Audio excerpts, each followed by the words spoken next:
Gloire au Seigneur Jésus. Quel bonheur de nous trouver dans la présence de Dieu. Je vous invite à faire avec moi une lecture dans le livre des psaumes au chapitre 16. Psaume 16, s'il vous plaît.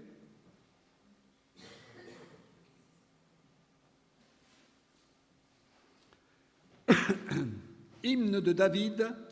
Garde-moi, ô Dieu, car je cherche en toi mon refuge. Je dis à l'Éternel, tu es mon Seigneur, tu es mon souverain bien.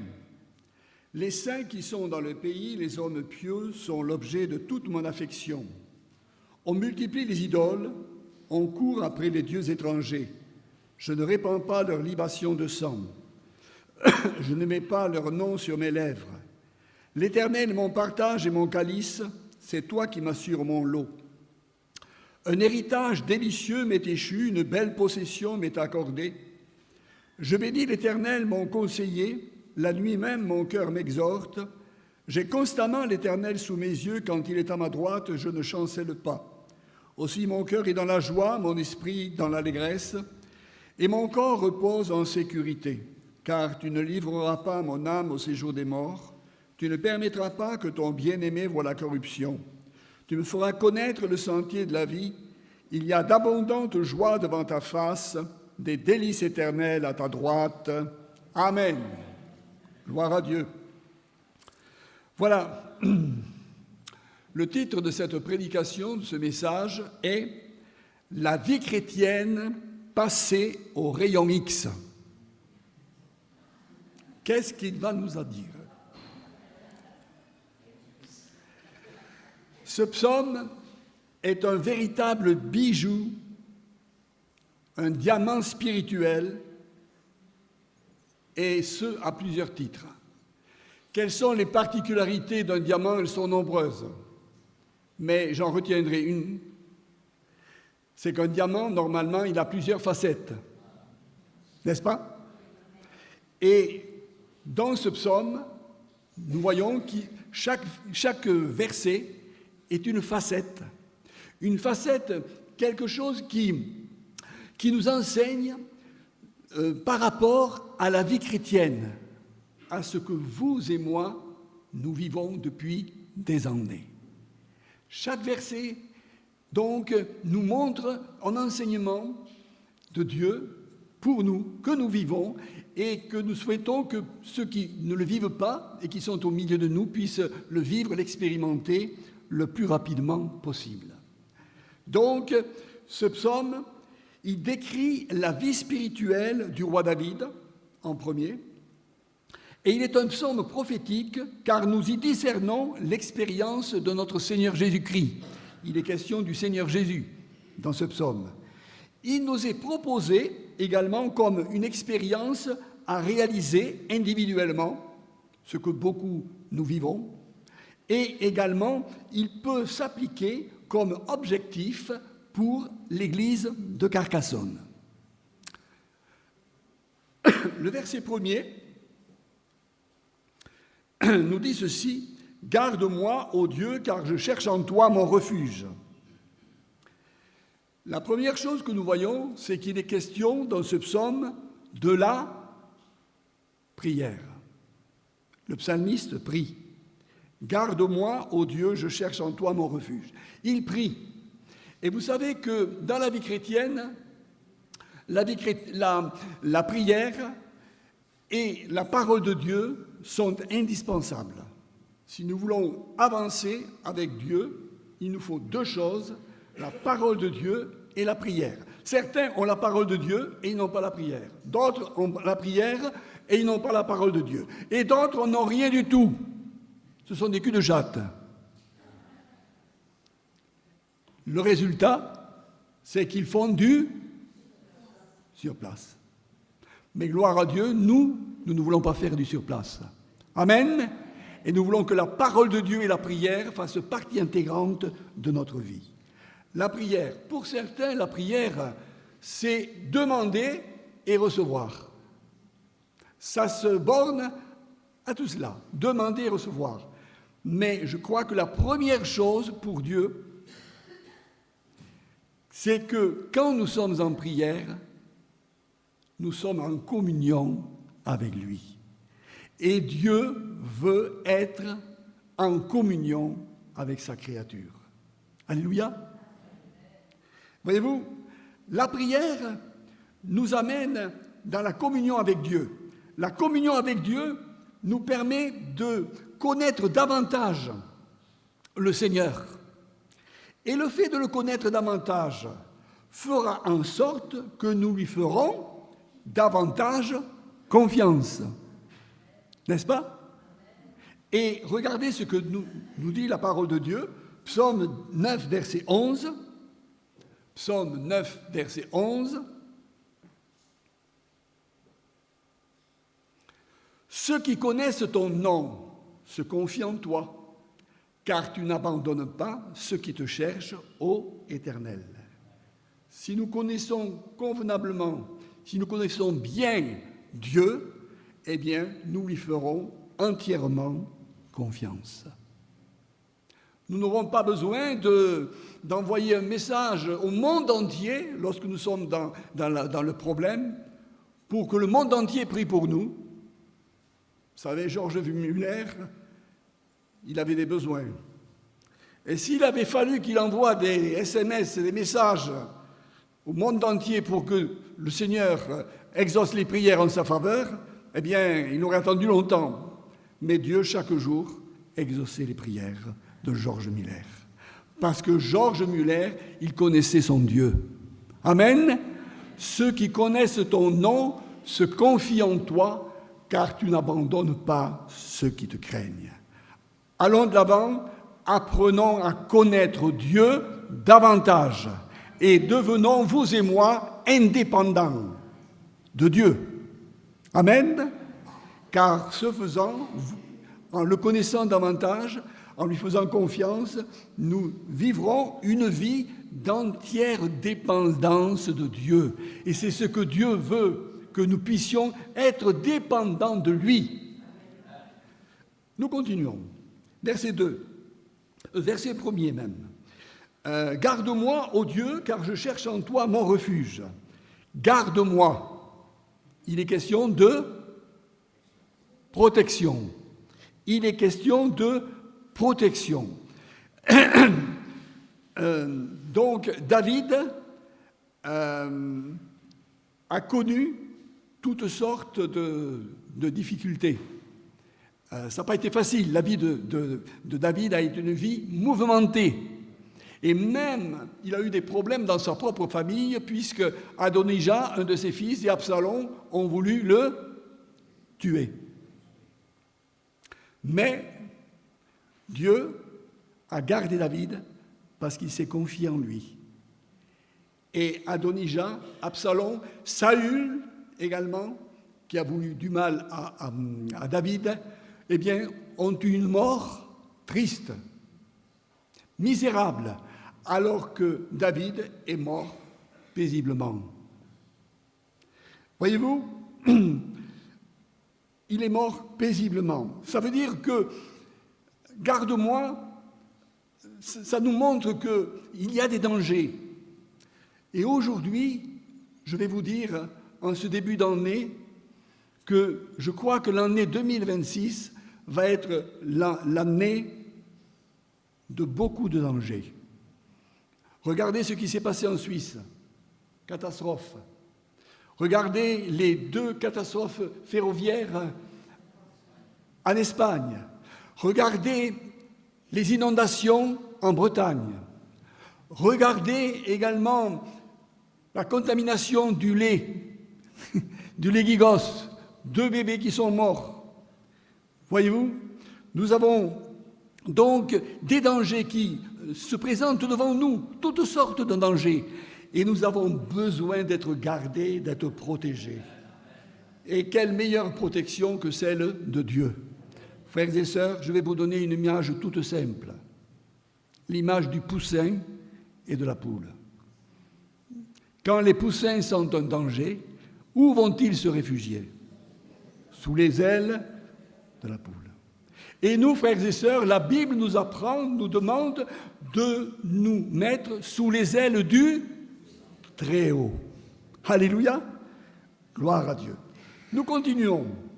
Verset 2. Je dis à l'Éternel, tu es mon Seigneur, tu es mon souverain bien.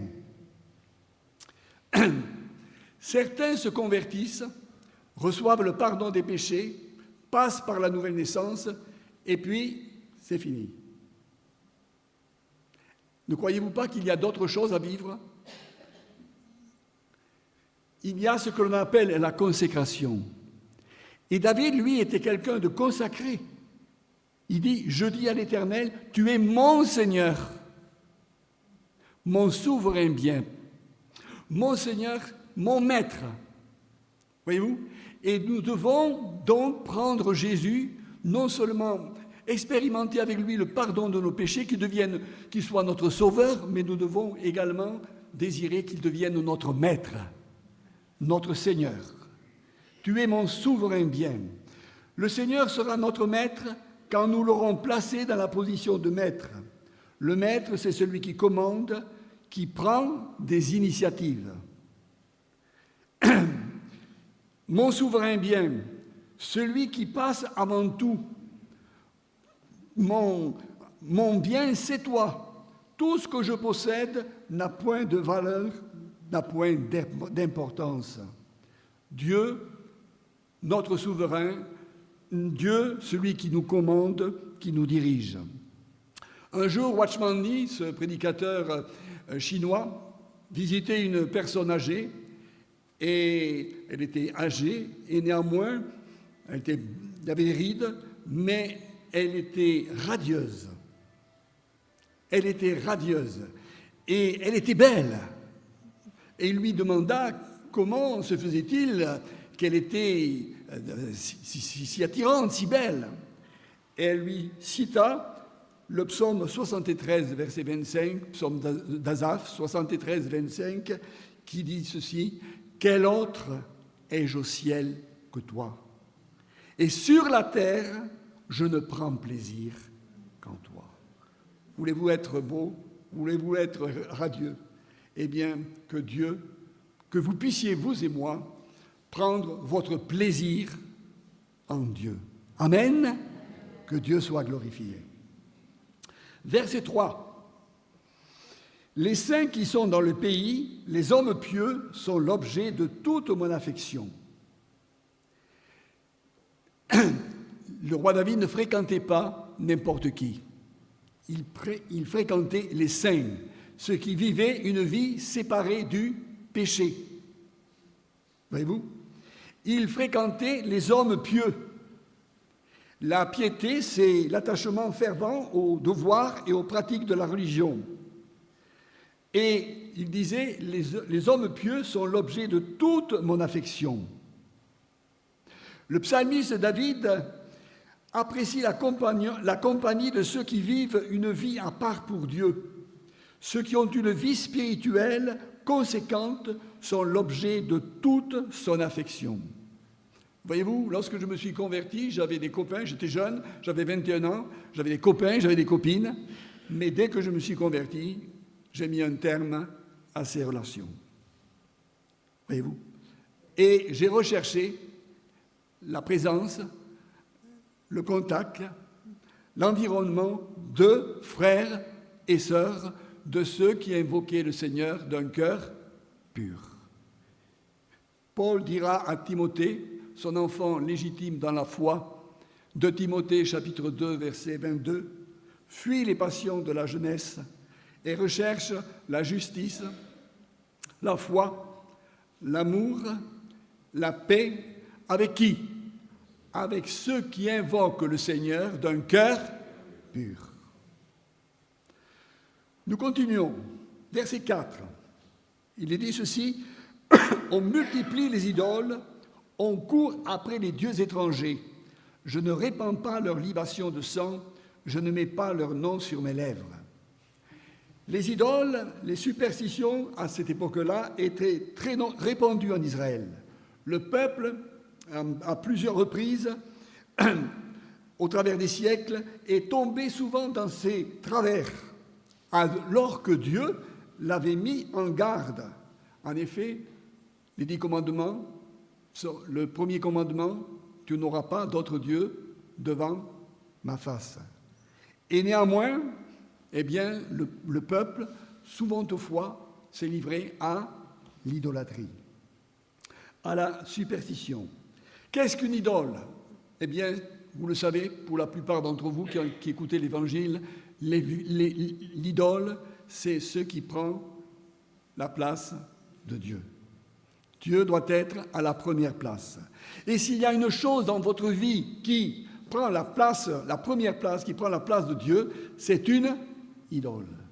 Et l'idole, ça peut être une statue de plâtre, ça peut être un acteur de cinéma, un comédien. Vous savez, quand Johnny Hallyday est mort, j'ai écouté à la télévision, j'ai vu quelqu'un qui disait « Johnny Hallyday, c'était mon Dieu ». C'est une idole. Voyez-vous? Alors, David dit ceci, « On multiplie les idoles, on court après les dieux étrangers, mais moi, je ne participe pas à leur rite, à leur cérémonie. Je ne mets pas même leur nom sur mes lèvres. » Et l'apôtre Paul, dans la deuxième épître, au chapitre 6, au verset 14, nous dit ceci. 2 Corinthiens, chapitre 6, verset 14. On multiplie les idoles. 2 Corinthiens, chapitre 6, verset 14. Ne vous mettez pas avec les infidèles sous un joug étranger ou sous un joug mal assorti. Car quel rapport y a-t-il entre la justice et l'iniquité, ou qu'y a-t-il de commun entre la lumière et les ténèbres? Continue. Quel accord y a-t-il entre Christ et Bélial, ou quelle part le fidèle avec infidèle? Quel rapport y a-t-il entre le temple de Dieu et les idoles? Car nous sommes le temple du Dieu vivant, comme Dieu l'a dit, j'habiterai, je marcherai au milieu d'eux, je serai leur Dieu, et ils seront mon peuple. Continue. C'est pourquoi, sortez du milieu d'eux, et séparez-vous, dit le Seigneur. Ne touchez pas à ce qui est impur, et je vous accueillerai. Et ensuite, je serai pour vous un père, et vous serez pour moi des fils et des filles, dit le Seigneur l'Éternel. Attention avec les gens, avec la compagnie du monde. Faisons attention aux personnes que nous allons côtoyer, avec lesquelles nous allons peut-être de temps en temps vivre. Attention à cela, car la parole de Dieu et un dicton nous dit ceci également. Qui se ressemble, s'assemble. Alors, si vous frayez avec les gens du monde, c'est que vous avez les mêmes intérêts, les mêmes désirs que les gens du monde. Mais sachez que Dieu ne sera pas pour vous un père. Nous avons vu. Et je serai pour eux un père. Ceux qui s'éloignent des choses mauvaises, Dieu est un père. Et c'est ce père qui vous exaucera vos prières. On continue. Verset 6. C'est toi qui m'assures mon lot, un héritage délicieux m'est échu, une belle possession m'est accordée. Là, certains pensent que ce n'est pas David qui serait l'auteur de ce psaume, mais que ce serait plutôt un lévite. Pourquoi? Il est dit ceci, c'est toi qui m'assures mon lot, un héritage délicieux m'est échu, une belle possession m'est accordée. Pourquoi ce serait un lévite? Eh bien, parce qu'il est question de lot, il est question d'héritage. Je m'explique. Lorsque les Hébreux sont sortis des 40 années dans le désert, ils sont entrés dans le pays.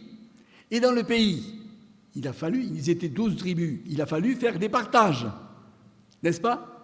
Voilà. Et les partages a été fait avec, comment dirais-je, au sort. Voilà. Ils ont tiré au sort. Voilà. Mais il y a une tribu qui n'a pas eu de territoire. Il y a une tribu qui n'a pas eu de possession. Laquelle? La tribu de Lévi. Et pourquoi? Et pourquoi? Bonne question. Josué, chapitre 13, verset 14. Josué 13, 14. La tribu de Lévi fut la seule à laquelle Moïse ne donna point d'héritage.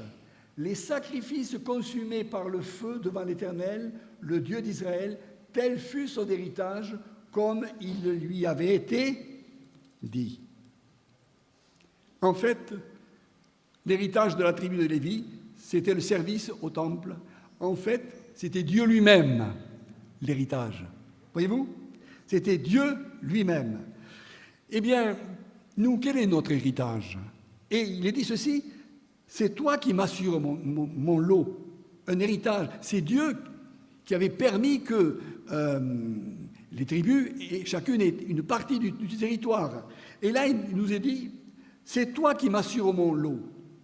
Nous aussi, en tant que chrétiens, nous avons un héritage. Et l'héritage que nous avons, eh bien, il y a un petit chant, enfin, un cantique qui nous l'indique, et on va le voir à l'écran, le cantique, qui dit ceci, « Au ciel est la maison du Père, étincelante de beauté, tout en elle est gloire et lumière, ineffable félicité. » Ensuite, « vers le ciel, nous marchons vers le ciel, c'est au ciel qu'est notre héritage éternel. » Frères et sœurs, voilà votre héritage. Il est au ciel. Jésus, avant de quitter ses disciples, leur dira, je vous ai préparé une place.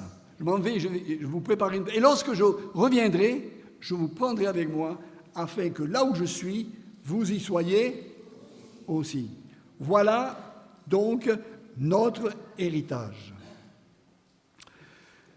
Verset 7.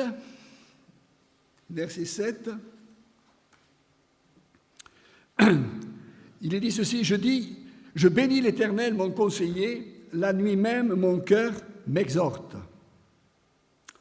Je bénis l'Éternel, mon conseiller. Nous avons besoin, vous et moi, d'être guidés par le Seigneur. La direction divine, ça existe. Et beaucoup d'entre nous l'ont expérimenté. Dieu désire nous diriger. Et il y a bien des choix dans une vie, des choix que l'on doit faire. Choix en ce qui concerne les études, choix d'une profession, choix d'un conjoint, acheter une maison ou louer, bien d'autres choix encore, voyez-vous. Et Dieu désire nous diriger et nous conduire. Lorsque nous voyons les hommes de l'Ancien Testament, Abraham, Isaac, tout cela, Dieu les a conduits, Dieu les a dirigés. Et il en est de même pour nous. Pareil. Le psaume 32, verset 18 nous dit ceci, « Je t'instruirai et je te montrerai la voie que tu dois suivre, je te conseillerai et j'aurai le regard sur toi. » Et Jérémie nous dit ceci, Jérémie chapitre 10, verset 23, « Ô Éternel, je le sais, la voie de l'homme n'est pas en son pouvoir. Ce n'est pas à l'homme, quand il marche, à diriger ses pas. C'est Dieu qui doit diriger nos pas. » Amen. Gloire à Dieu. Verset 8. Voyez-vous, toutes ces facettes, ce sont ce que nous vivons. C'est la vie chrétienne. Voyez-vous? Verset 8, ceci. « J'ai constamment l'Éternel sous mes yeux. Quand il est à ma droite, je ne chancelle pas. » Cela nous parle de quoi? Ne répondez pas tous ensemble. Cela nous parle de la présence de Dieu. J'ai constamment l'Éternel sous mes yeux. Quand il est à ma droite, je ne chancelle pas. Donc, David vivait constamment en présence de Dieu. Frères et sœurs, si nous étions en permanence conscients de la présence de Dieu dans notre vie serait différente. Mais nous avons les yeux obscurcis.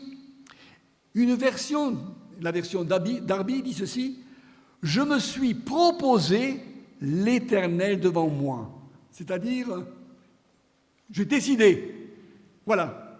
J'ai décidé que Dieu serait devant moi, que Dieu serait devant ma face, que je vivrai en sa présence.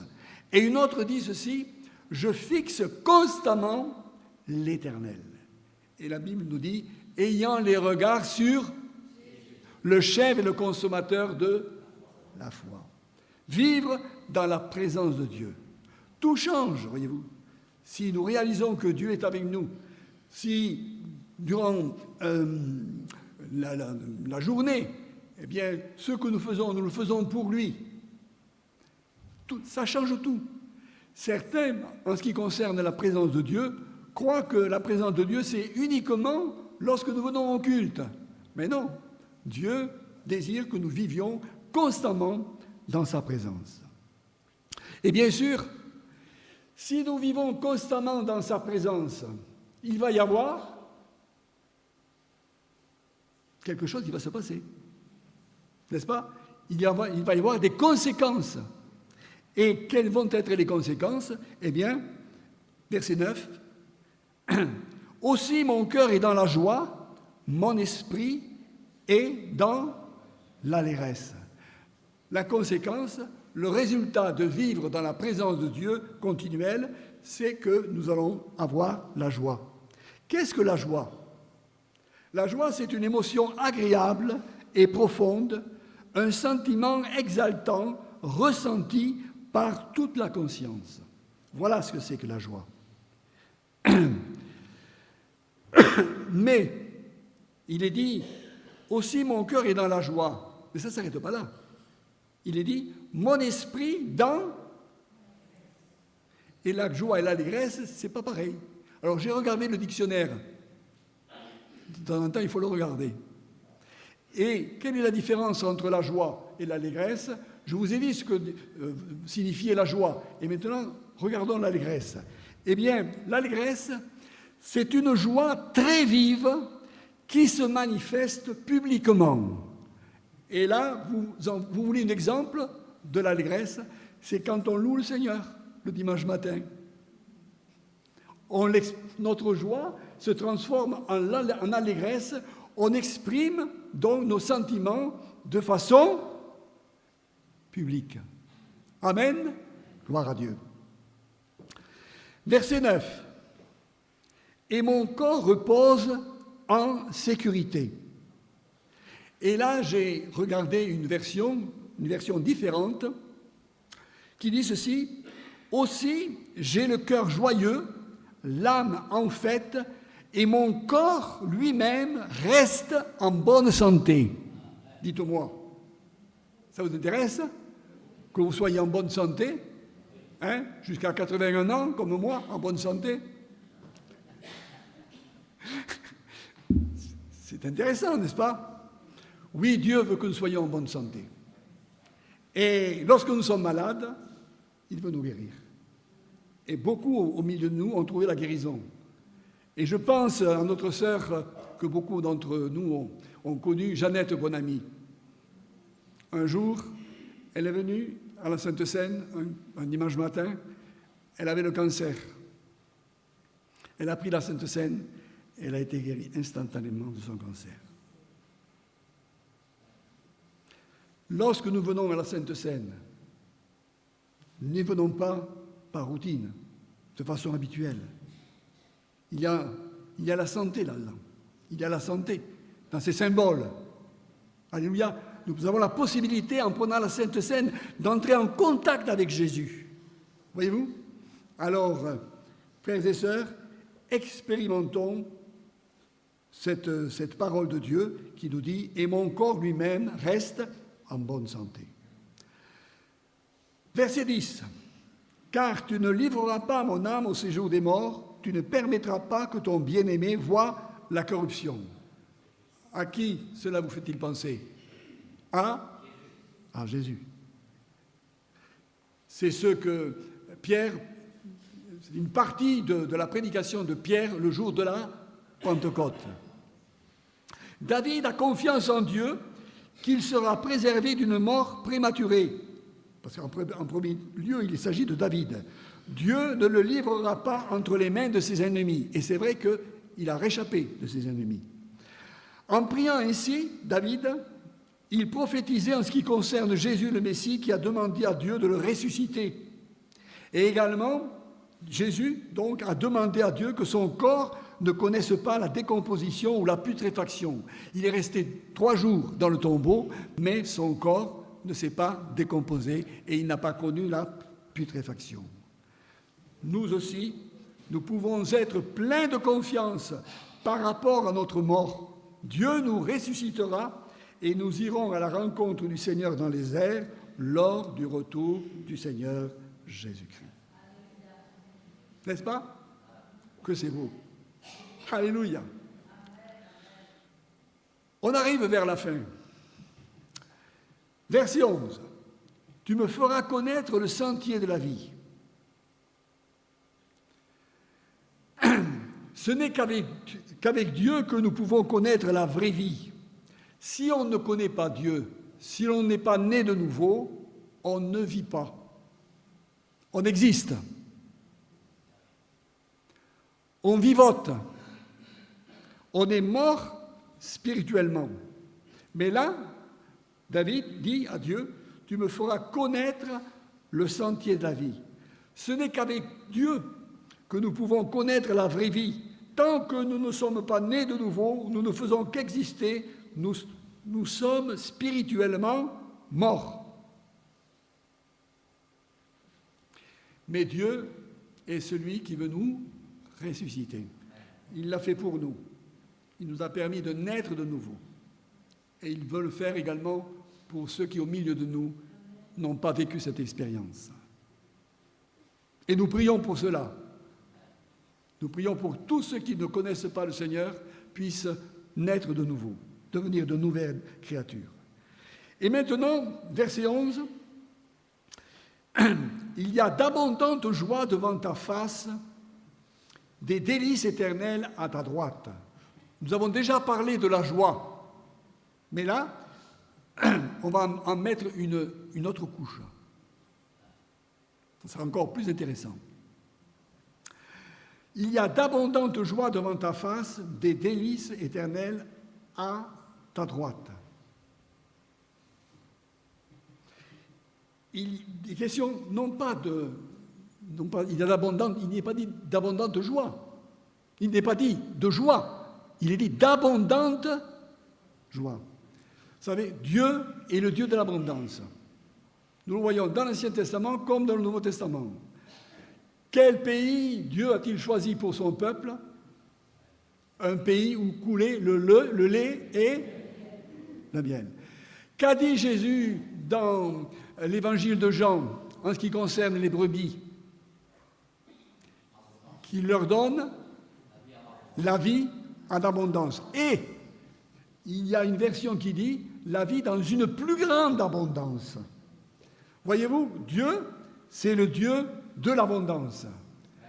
Alléluia. Il veut nous bénir abondamment, non pas petitement. Voyez-vous, abondamment. Gloire à Dieu.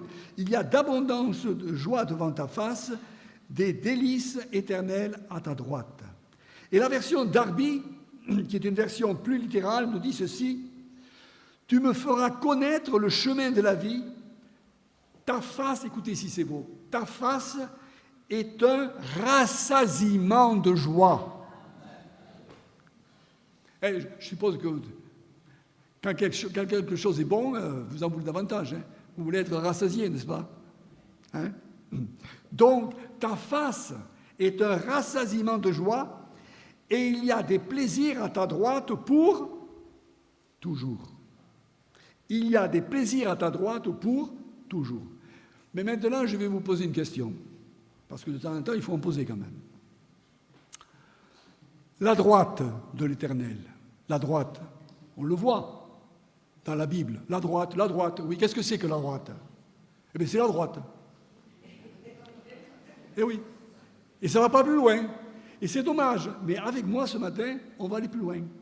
Alors, je vais vous montrer, enfin, c'est Dieu qui va vous montrer ce qu'est la droite. Psaume 89, 14. Alors, je compte sur la vidéo. Psaume 89, 14.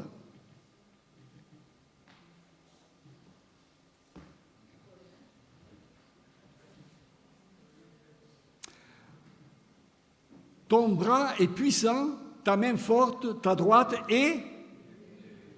La droite nous parle de puissance. Psaume 20, verset 7.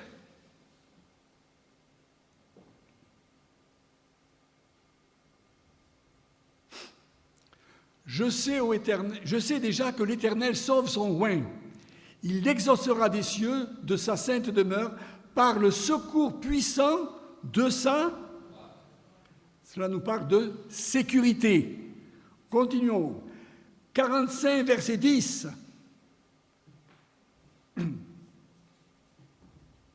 45, verset 10. Des filles de roi sont parmi tes bien-aimés. La reine est à ta droite, parée d'or. Elle est à ta droite, parée d'or d'Ophir. Cela nous parle d'honneur. La droite nous parle d'honneur. Psaume 16, verset 11, nous l'avons vu. Psaume 16, verset 11. Là, tu me feras connaître le sentier de la vie, etc. Psaume 16, verset 11. Oui, tu me feras connaître le sentier de la vie. Il y a d'abondantes joies devant ta face, des délices éternelles à ta droite. Là, la droite nous parle de plaisir. Psaume 80, verset 18.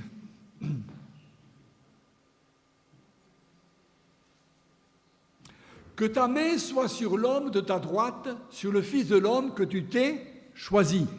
Que ta main, ta bénédiction, soit sur l'homme de ta droite, sur le Fils de l'homme que tu t'es choisi. Là, il nous est parlé de faveur, la faveur divine. Vous n'avez pas besoin de la faveur divine? Et, pour continuer, pour finir, Psaume 18, verset 36. Que nous est-il dit? Psaume 18, verset 36. Tu me donnes le bouclier de ton salut, ta droite me soutient et je deviens grand par ta bonté. Là, il nous est parlé, la droite, il nous est parlé de soutien. N'avez-vous pas besoin de soutien? Bon, alors maintenant, vous en savez davantage sur la signification de la droite de Dieu. Gloire à Dieu? Gloire à Dieu. Alors, donc, on continue.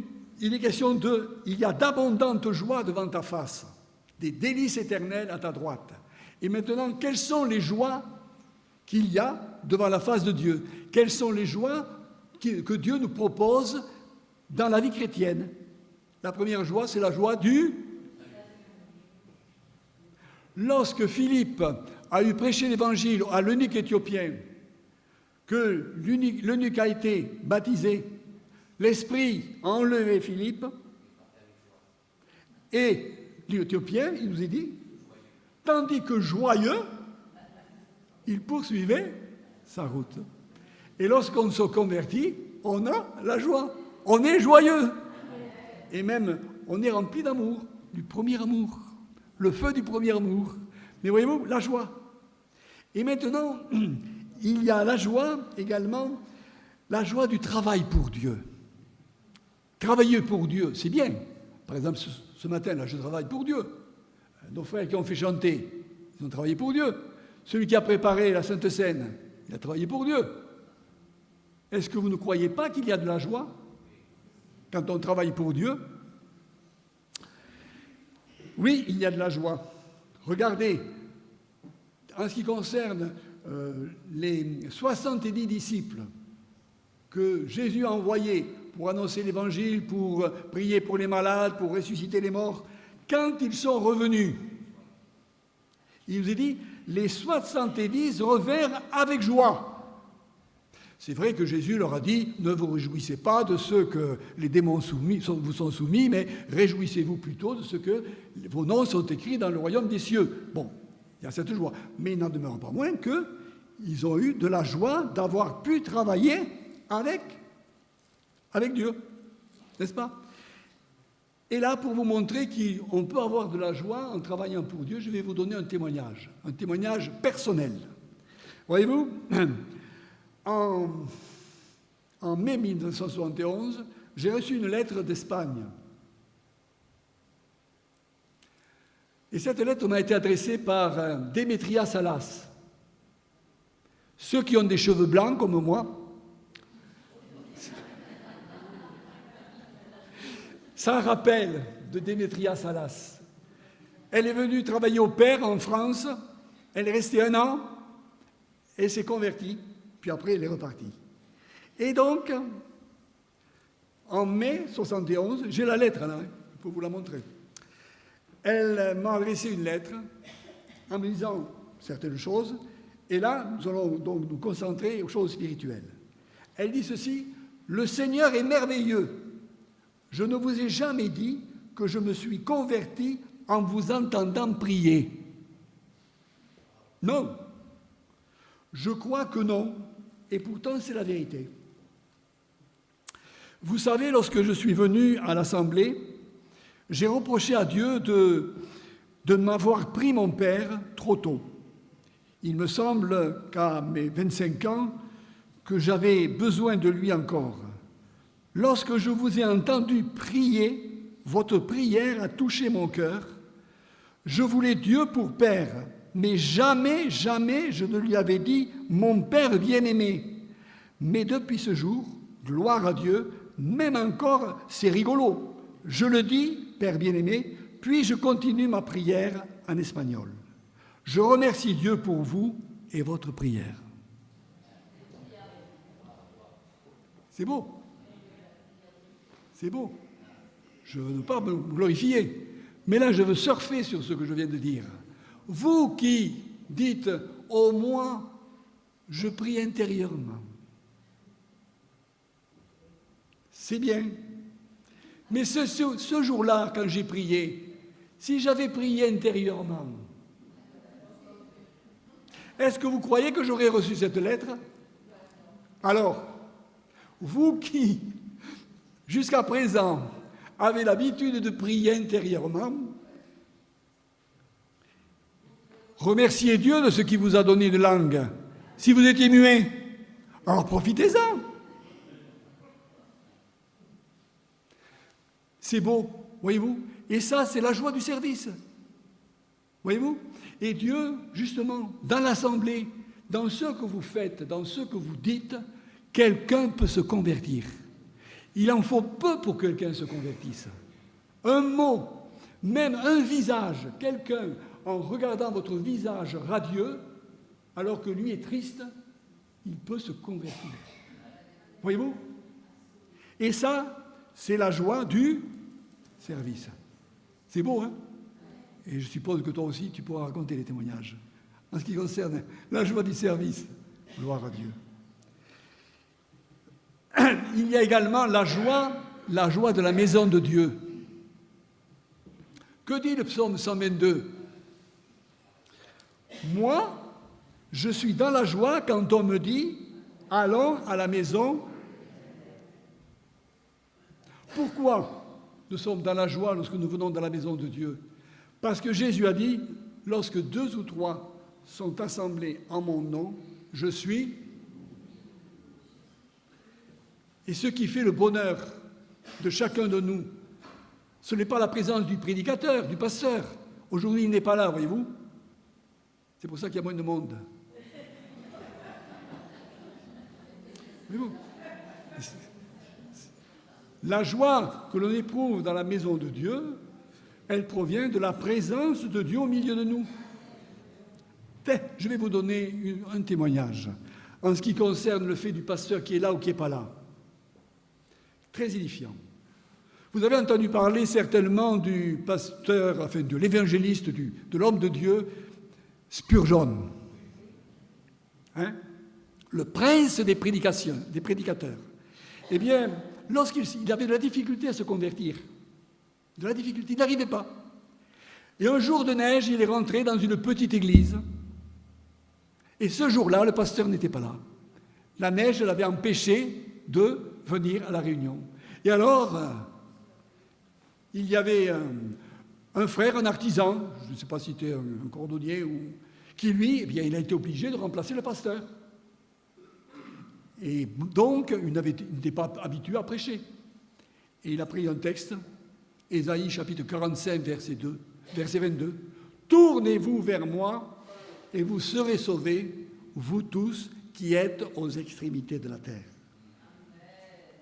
Il trébuchait à chaque phrase. le pauvre gars.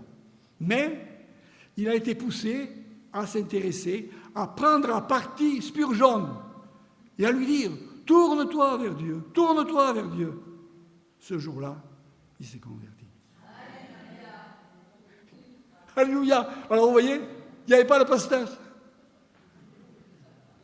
Gloire à Dieu.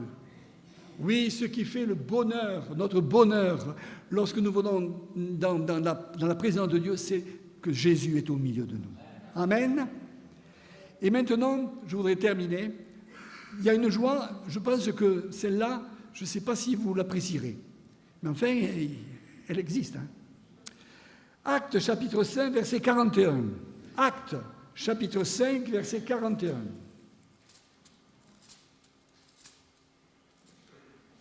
Voilà. Il est dit ceci, les apôtres, oui, ils ont prêché l'évangile, ils ont été en prison, Dieu les a sortis de prison, ils ont été relâchés, mais avant de les relâcher, on les a battus de verge. C'était la coutume. Mais regardez ce qu'il est dit. Les apôtres se retirèrent de devant le Sanhédrin, joyeux d'avoir été jugés dignes de subir des outrages pour le nom de Jésus. Vous en voulez de cette joie? C'est pas la même, hein? C'est la parole de Dieu. C'est la parole de Dieu. Voyez-vous, voilà, nous arrivons à la fin. Alors, dites-moi, nous avons vu toutes ces facettes.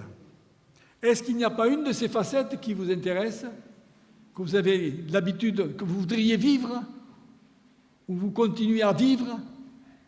Je vais les énumérer pour pas que vous les oubliez. Nous avons la prière, la protection de Dieu, garde-moi ô Dieu, la consécration, la communion fraternelle. Et oui, certains se contentent de la communion verticale, gloire à Dieu, mais il y a la communion horizontale, la communion avec les frères et sœurs, la sanctification, l'assurance de notre héritage, la direction divine, la présence de Dieu, la joie consécutive à la présence de Dieu, la promesse de la résurrection, le bonheur parfait. Tu me feras connaître le sentier de la vie. Dites-moi, qu'est-ce que vous voulez de plus? Merci Seigneur. Merci Seigneur pour ta parole. Amen. Alors, je pense que vous avez été nourris ce matin. Gloire à Dieu. Remercions le Seigneur et serrons cette nourriture sur nos cœurs. Amen. Gloire à Dieu. Quel bonheur. Notre Père, nous te louons, nous te rendons grâce. Quel bonheur, Seigneur, de pouvoir plonger nos regards dans ta parole. Ta parole est la vérité. Et ce matin, tu nous as émerveillés, Seigneur, au travers de ta parole. Tu nous as enseignés, Seigneur. Et tu nous montres combien tu nous aimes, combien tu es attentif à chacun d'entre nous. Bénis nos vies, Seigneur, au nom de Jésus. Bénis cette assemblée. Amen. Que Dieu vous bénisse, qu'il vous raccompagne.